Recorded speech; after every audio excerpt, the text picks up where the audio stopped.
A duck went to a feed store, walked into the feed store, talked to the clerk, and said, "Do you have any duck food?" The clerk said, "No, sir, we do not have any duck food." The next day, the duck came in again and said, "Do you have any duck food?" The clerk said, "No, we still don't have any duck food, not much of a market for that." Day 3, the duck came back. "Do you have any duck food?" The clerk said, "We have never had duck food. We do not presently have duck food. We will never have duck food. And if you ever come in here again asking for duck food, I will nail your feet to the floor." Wow. Next day rolled around. The duck came waddling into the feed store. And the duck looked at the clerk and said, "Sir, do you have any nails?" The clerk said, "No, I do not." The duck said, "Have any duck food?" That is the story of the persistent duck. Interesting stories, engaging stories always have a surprise or two. Generally, the really great ones have a surprise or two at the ending of the story, something that really catches you by surprise, something you did not see coming. How many of you guys remember the movie with Paul Newman and Robert Redford, The Sting? Anybody remember that movie? Great movie. Yeah, great movie. I remember that one when I was a kid, and I remember the end of that movie. I was thinking, what just happened? What just happened? They are these professional con men in the movie, they're characters, and they have decided that they are going to fleece a mob boss for all he's worth. And then in the climactic final scene of the movie, they realize that they have both betrayed one another and they shoot each other dead. And then you find out, no, they didn't. It was all part of the plan. And it really takes you by surprise. Or maybe it is that amazing plot turn that took everybody by surprise in The Empire Strikes Back. Luke Skywalker and the evil enemy Darth Vader are fighting it out, locked in mortal combat, when at that amazing moment, Darth Vader tells Luke, "Luke, I am your father." And Luke is dumbfounded and speechless, and you sit there in the theater, really? I didn't see this coming. Or maybe it is one of the greatest surprise endings of all time, the Planet of the Apes, not Mark Wahlberg recently, but the original Planet of the Apes movie with Charlton Heston. He is the gruff astronaut who crash lands on this strange planet. And what's really weird about this place is that the apes have evolved to the point where they have the power of speech. But the real surprise comes at the end of the movie as this movie explores the exploitation and the sins of humanity. At the end of the movie, the astronaut Charlton Heston realizes he's been on planet Earth all the time, a post-apocalyptic planet Earth. Thousands of years later, this sort of time warp, as he sees, remember on the beach, the half-buried Statue of Liberty. It is a great ending in Planet of the Apes. Talented storytellers do this. They take us one direction and then they suddenly veer in another direction we didn't see coming. And one of the things that made Jesus such a compelling storyteller, and that's what he was. I mean, the basis of his preaching was the telling of stories. One of the things that made him so powerful was his ability to do this, to take a group of people along with him through this mundane story about wheat or about fishing, and then bam, he nailed them at the end. So today's story comes from Luke chapter 18, starting in verse 1. Then Jesus told his disciples a story. Jesus told his disciples a parable to show them that they should always pray and never give up. So Rabbi Jesus gathers his disciples around. I'm going to tell you the story about how you're supposed to keep on praying, be persistent, and never give up. He tells them the story, and in the story, the protagonist is this widow, right? Now, for us, a widow might be wealthy, might be powerful, might be successful, might be famous, Yoko Ono, Priscilla Presley, Nancy Reagan, I don't know. It could be any of those things. But to the audience Jesus was speaking to, widow was a stand-in, was symbolic for poverty, for misery, for vulnerability, the personification of what it meant to be fragile.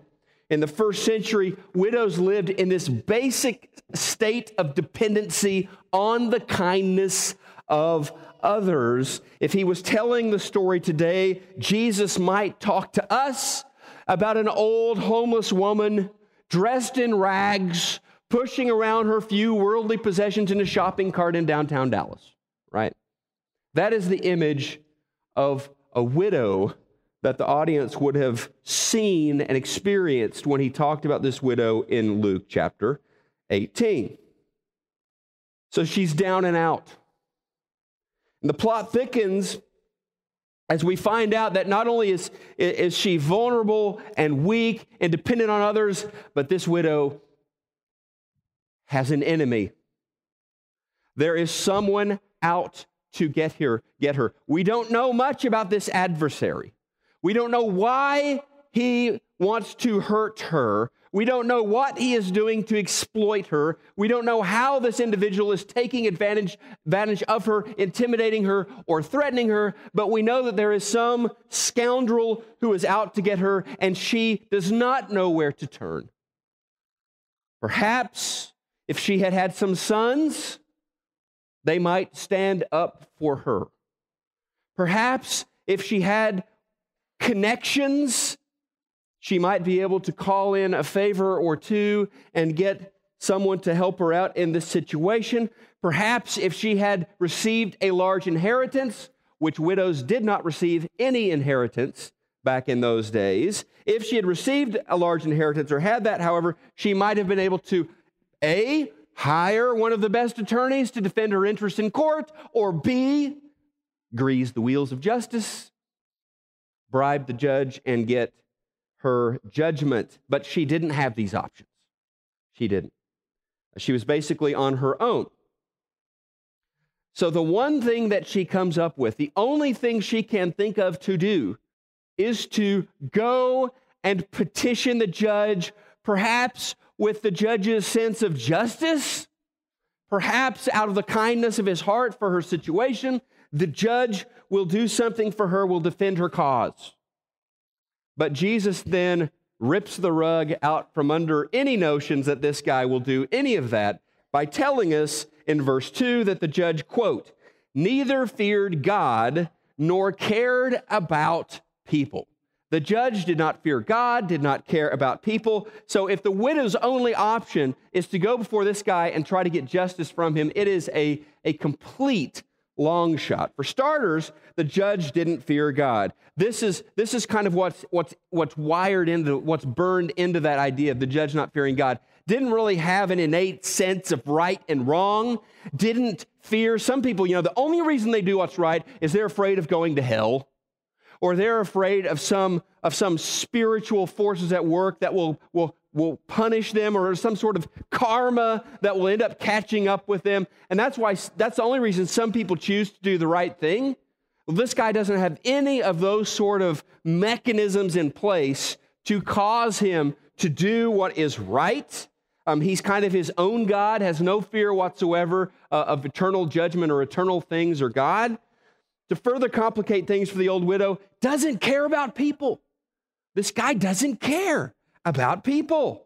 I mean, unless they show up in his courtroom with something to offer, unless they show up with an envelope stuffed with cash, or unless they show up in a position of power where they might be able to do something for him, unless the person in front of him can make it worth his while, he doesn't care. The petitioner is a nuisance, an annoyance, a headache. Get out of here. So this is the judge we have. God had no sway over his conscience. Didn't care, wasn't touched by the needs of others, simply was a judge who used his position to pursue his own interests and to make sure that his own whims and needs were met through the use of his position. As we've already seen, this old woman does not have any other options. And so Jesus says that she goes before the judge and she asks the judge to grant her justice. Please protect me from the scoundrel who is making my life a nightmare. The judge's response to her, he sneers at her and he says to her, "So sorry, you must have me confused with someone who cares. I don't care. I don't care. Get out of my courtroom." So she walks out of the courtroom with her head sagging. She is disappointed. This guy is the only one who can do anything about her situation. And this is where things get interesting. Since she sees no other options in front of her, she develops a strategy. And this is it. She refuses to accept his answer. She will continue to ask until he hears her case, until he grants her justice. Basically, her strategy is to nag, right? To nag, to bother him. Nag, nag, nag, nag, nag. Verbal waterboarding.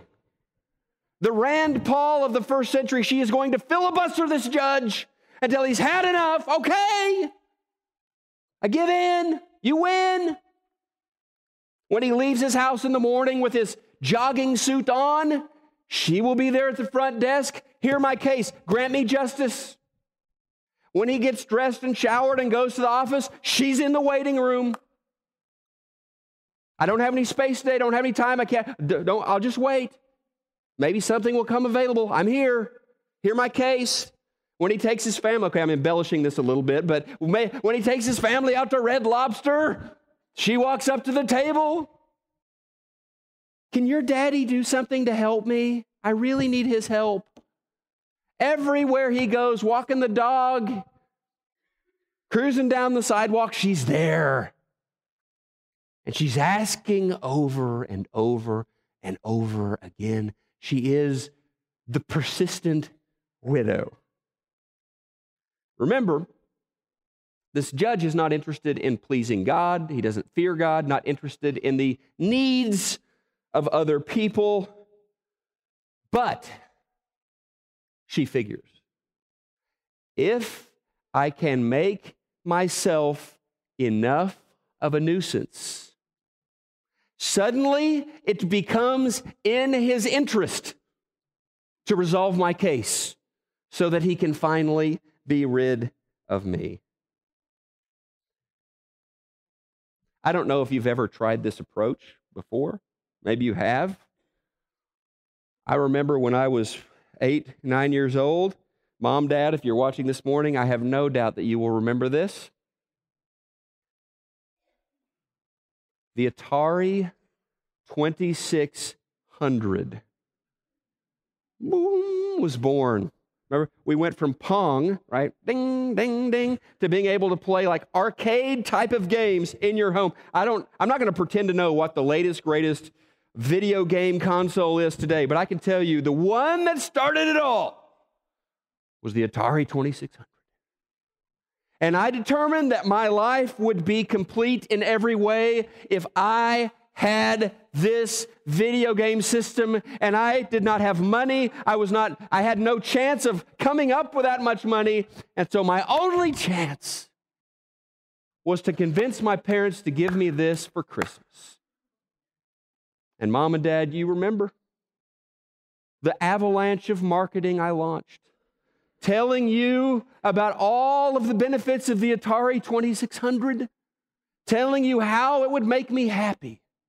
And oftentimes, all I did was walk past mom or dad for several months and say, Atari. And on Christmas Day, I had my Atari 2600. And months, and let me tell you this, if you're thinking, was it worth it? Yes. It was splendid. It was incredible. And a couple of months after Christmas, at one point, my mom told me, you know how you kept talking to us about that Atari? You didn't really need to do that. We knew that you wanted it. We bought it several months before Christmas. Deal. I'm sorry, Mom. I'm sorry, Dad. Anyway, the widow's nag campaign worked. The judge acquiesced, gave in to her constant whining. Okay, he said, justice granted. Now leave me alone. Court officials are instructed to make sure that everything she wants is taken care of so that he will never, ever see her in his courtroom or standing in front of his house ever again. Jesus says in Luke chapter 18, verses 4 and 5, this is from the New Living Translation. The judge ignored her for a while, but finally he said to himself, I don't fear God or care about people, but this woman is driving me crazy. I'm going to see that she gets justice because she is wearing me out with her constant requests. That's the parable. And the disciples who've been listening to this, remember to pray and to not give up. The disciples are thinking, aha! Message received. I mean, we heard Jesus tell a story a few chapters back in the book of Luke about the prodigal son. The prodigal son is like us, desperately sinful, finally coming to his senses, returning home. The father in that story is the father. So, this story is about us and it's about God, right? I get it. I mean, I'm not flattered by this, but I'm like the widow. I have nothing. I'm weak. I'm poor. I don't have anything to offer God. I'm a nobody to God. I'm like the widow. And God is like the judge. I mean, not unjust like the judge, but like the judge as far as God has a lot of really important things going on. I mean, there are 4, 5, 6 billion people around that he's got to take care of, that he's listening to. There's a universe to keep spinning as well, I guess, here in America. Perhaps the pearly gates got a little squeaky and he needs to go put some WD-40. Anyway, God has a lot of stuff going on, and I get it. I'm not at the top of the list. Message received. I'm that poor, powerless person, and God holds all the cards.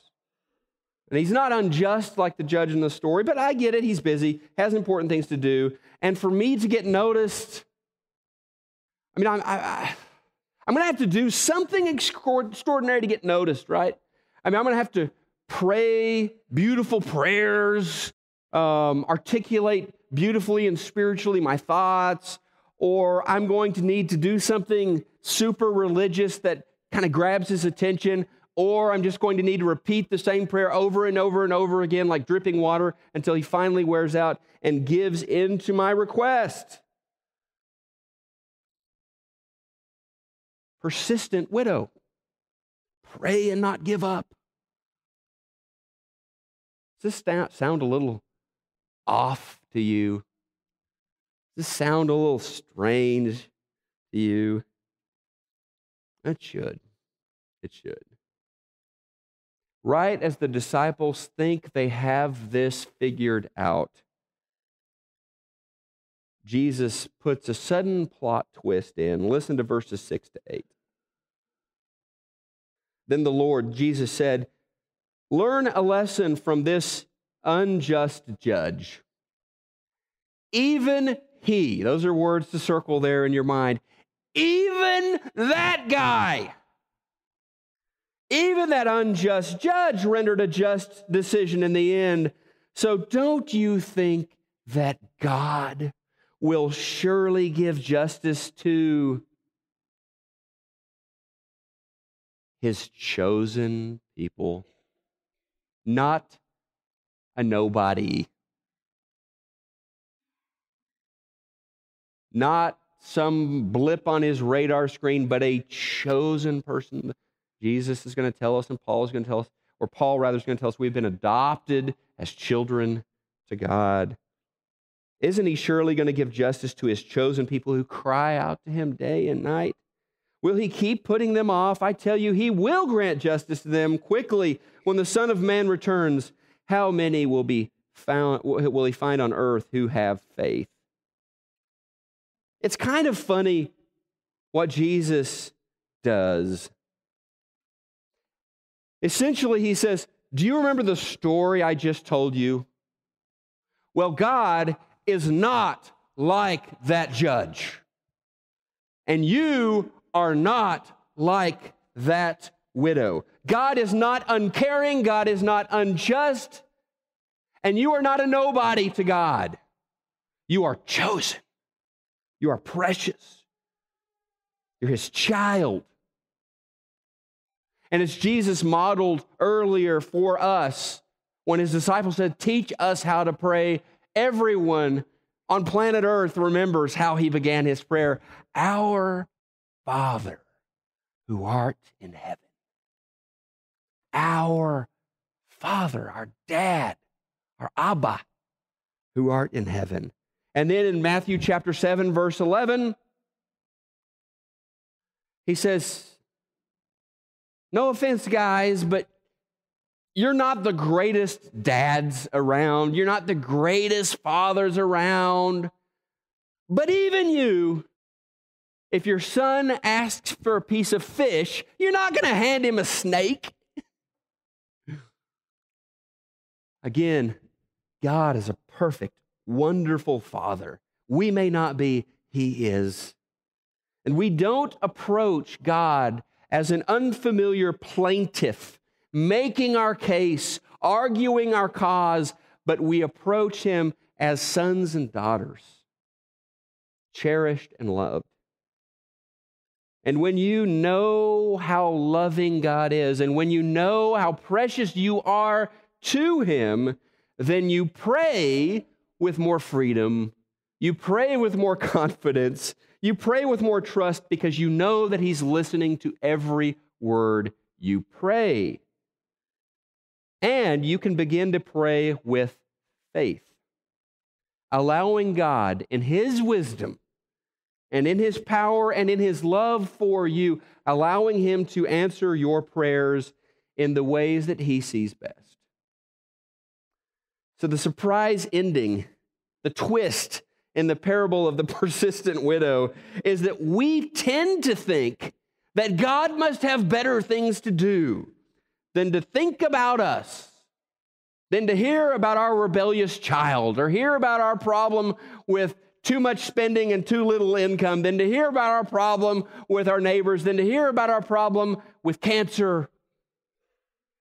We tend to think God is too busy. We tend to think that we need to do something extravagant and hyper-religious to get His attention.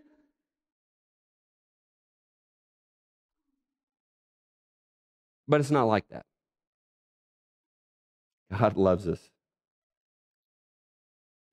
God knows every detail of what's going on in your life. Jesus says, God even has an exact count on the number of hairs on top of your head.